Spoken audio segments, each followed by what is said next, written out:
অফিসে কাজ করি। আমরা ত্রিপুরা হর্টিকালচার কর্পোরেশনের অবসরপ্রাপ্ত কর্মী।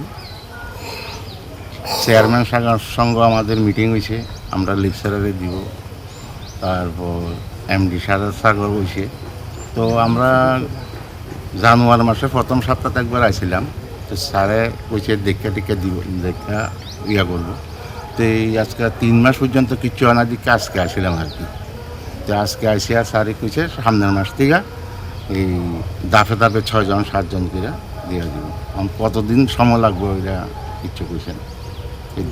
কতজন রয়েছেন আপনারা? ওই তো 36-এর মতো না, 36-এর মতো। সবাই কি হর্টিকালচার কর্পোরেশন? হ্যাঁ। এখন আপনারা কি চাইছেন? আমরা তো চাইছি সবাই একসঙ্গে দিয়ে দিলেই ভালো। কিলিগা 2 বছর 3 বছর আরও বেশি হয়েছে এরকম আর কি।